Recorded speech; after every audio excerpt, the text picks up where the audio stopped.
Ladies and gentlemen, I have two words for you. Rudolph Valentino.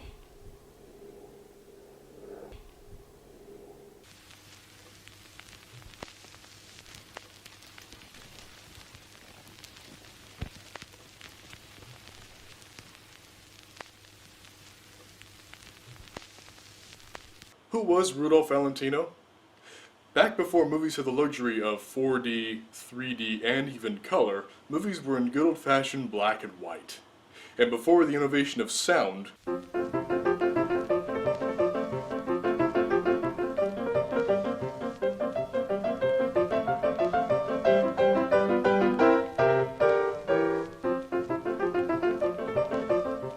it was the silent era of Hollywood, and it was glorious. Some of the biggest stars of the silent era were Charlie Chaplin, Mary Pickford, Lon Chaney. We'll be getting to him in a future video. But with his compelling, enigmatic, and mesmerizing charm, none of them captivated the public, the ladies in particular, quite like Rudolph Valentino.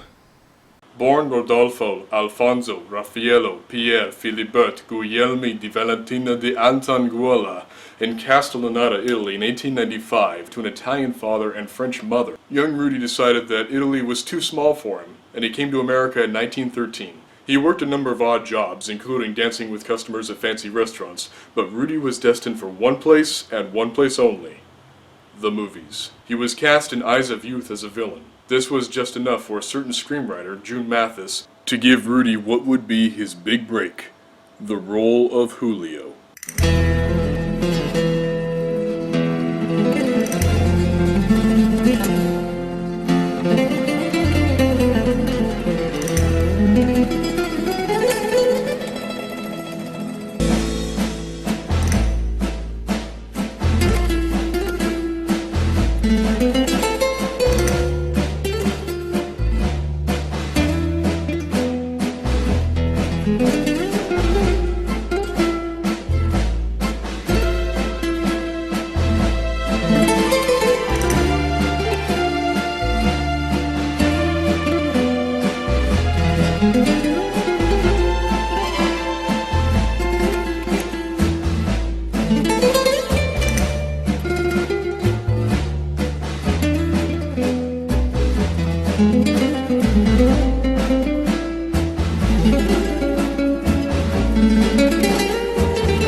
History was made, and a star was born.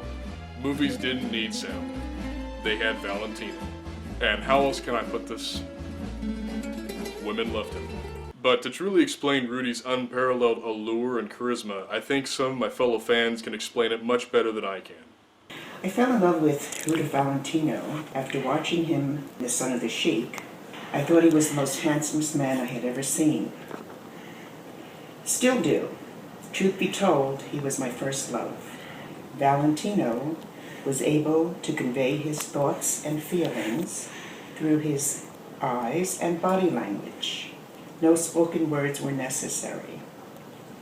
And there was a vulnerability about him that elicited compassion. Valentino's star is still radiating brightly, and may it shine for another 90 years or more. Mr. Rudolph Valentino. This guy could launch 1,000 ships with just his face. His eyes, his smile was just mesmerizing. Rudolph Valentino is the love of my life. Rudolph Valentino is my all-time idol. Nobody could ever touch that guy. He was like fabulous. Even without speaking, you got the message just through his eyes and his emotions. And Rudolph Valentino, you were the first and last movie star. I think they made the name movie star when he died. The song came out called There's a New Star in the Sky. And that was him. Nobody ever came up to that again. From a historical aspect, women were just starting to come into their own. They could now vote, they could show some leg, and they could publicly express their femininity and sexuality. And Valentino gave them a figure that they could fantasize about and an outlet for this expression. His unexplained charisma that I have never seen in any other man. Add that on top of his amazing sex appeal that I've also never seen in any other man. And combine that, and in my opinion, there was the perfect man. And my favorite would be his eyes. Definitely his eyes. I've always heard that eyes are the gateway to the soul, and in his eyes you can see what type of person he was. Happy, fun-loving, ornery, life of the party, somebody who I would have loved to have met just once in my lifetime. And there was only one thing that he quoted that I did not agree with, when he said that women were not in love with him. It was merely the canvas on which they paint their dreams, and I have to disagree. Women were in love with him. They still are to this day, including me. And so, hope that helps. Bye. Rudy's marriage to wife number 1, Jean Acker, didn't work out so well, and that's the gentle way to put it. She locked him out of their hotel room on their wedding night at the Hollywood Hotel, which is now long gone, and on that site now stands the Hollywood Highland Complex.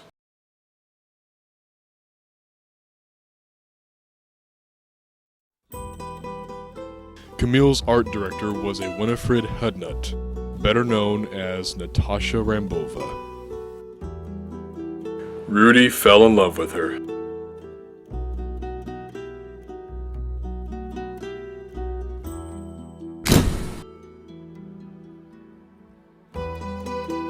In 1921, Rudy and Natasha lived together right here on Sunset Boulevard. I wish I could tell you that this beautiful building was their home. This building has Rudy written all over it. Alas, no. This building was once the office of Rudolph Valentino Productions, but Rudy never lived here. Rather, they lived in a bungalow once located right here where this building now stands.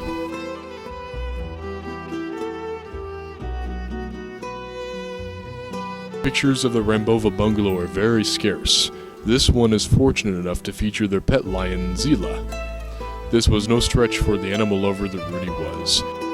As for the bungalow, it was later divided into businesses, and in the mid to late 2000s it sadly met its end. After the success of the Four Horsemen of the Apocalypse, Natasha agreed to marry him, and together they bought a house in Whitley Heights. What is Whitley Heights? Think Beverly Hills before Beverly Hills. A quaint, very historic Mediterranean-style housing tract in the Hollywood Hills.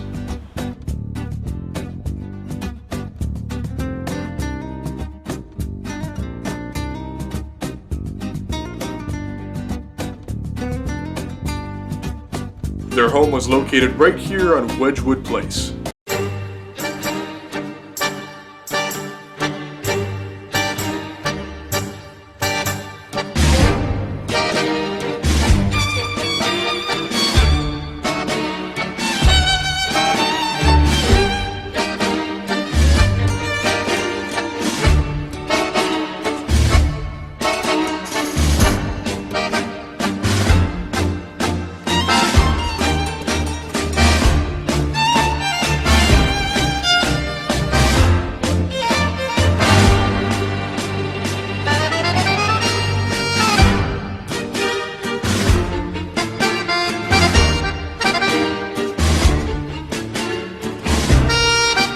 Alas, Rudy's home is one of the many that was torn down to make way for the Hollywood freeway.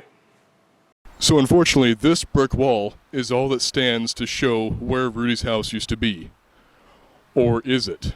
According to several websites, the foundation of Rudy's home still stands between this brick wall and the freeway.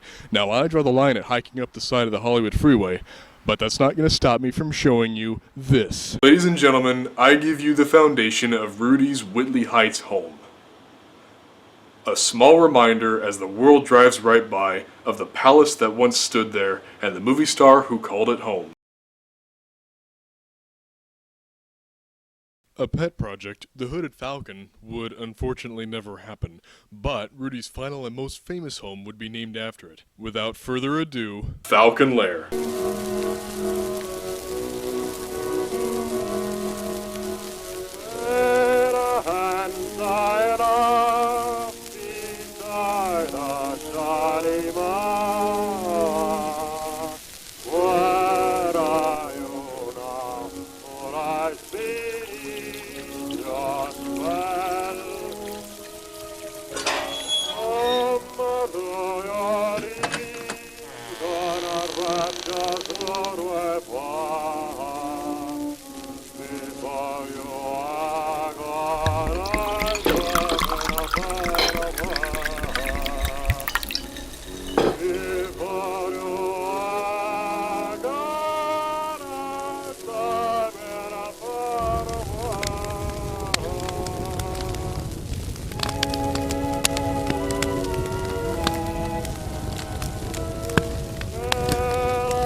And here we are.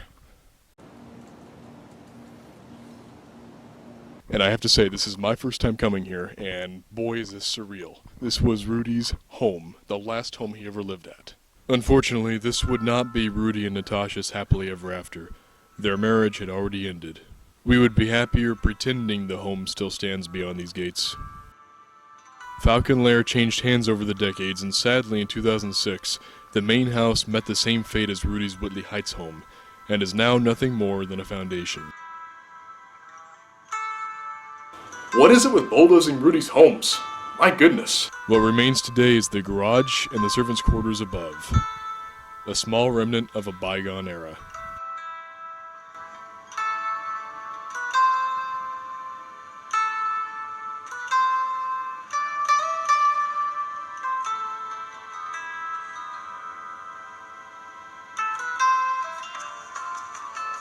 Fortunately, history remains at the bottom of the hill. Rudy's stables for his beloved horses survived destruction and have been renovated into a private residence.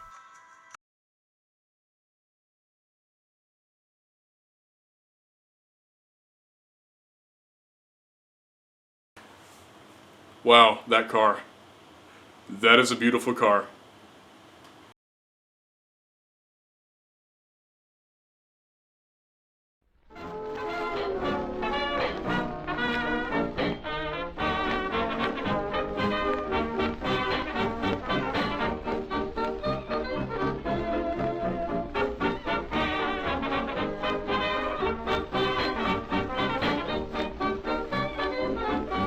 This is one of 4 Voisins Rudy owned.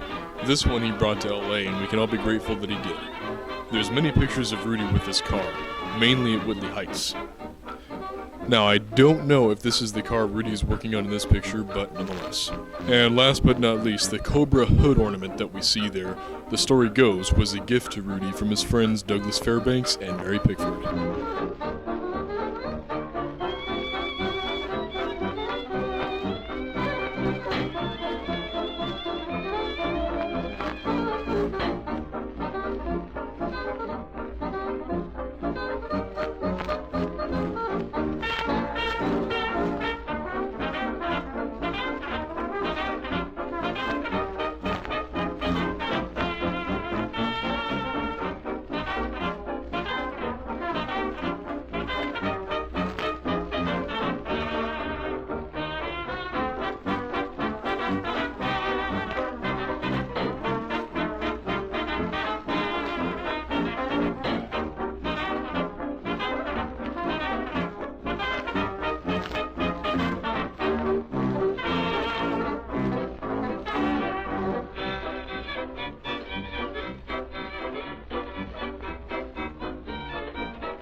This car is a perfect example of the kind of elegant, refined taste that Rudy had that unfortunately a lot of people chose to scrutinize. With his slicked back hair, which his male fans imitated, calling themselves Vaselinos, and with his suits and his wristwatch and slave bracelet, Rudy inadvertently influenced men's fashion.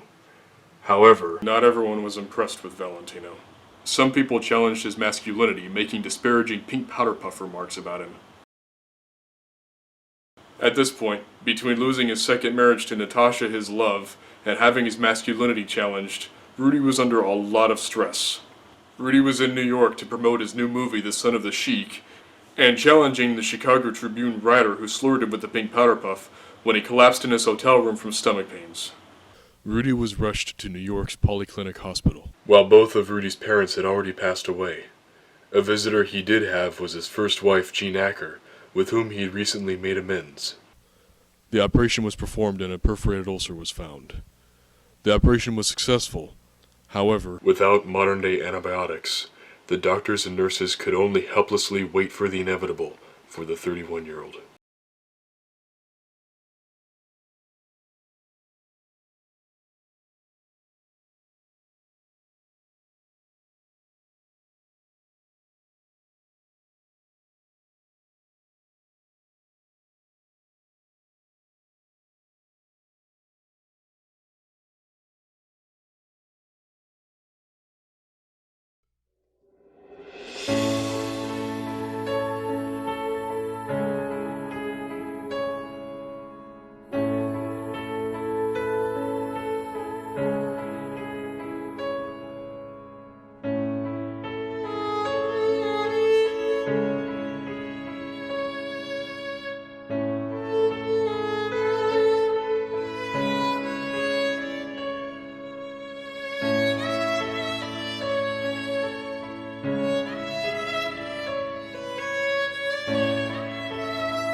And a second funeral was held at the Church of the Good Shepherd in Beverly Hills, right here.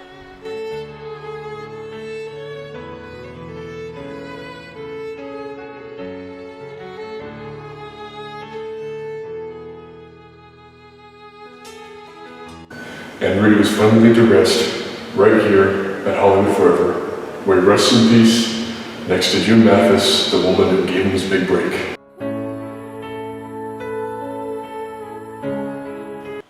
Of all the women who mourned the death of Rudolph Valentino, one woman in particular became a legend herself. Known simply as the Lady in Black, she would visit Rudy's grave on the anniversary of his death and leave a rose. Many women have since carried on that tradition. But who was the original? Was it one of his ex-wives? Was it Paula Negri, Rudy's final girlfriend, who made such a spectacle of herself at his funeral? There are many stories and theories about her identity, but the most common version of the truth, Dietrich Flamme, who passed away in 1984, claimed to have been the original Lady in Black. Her story goes that when she was 14, she was deathly ill. Rudy visited her and asked her to bring roses to his grave. She recovered, and for almost 30 years, she visited Rudy's grave and placed a single rose at his crypt.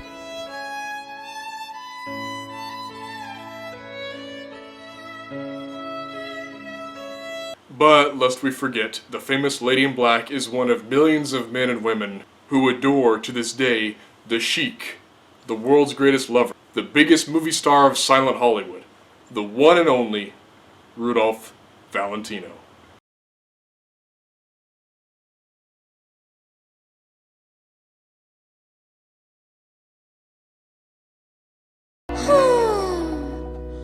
Oh, Mr.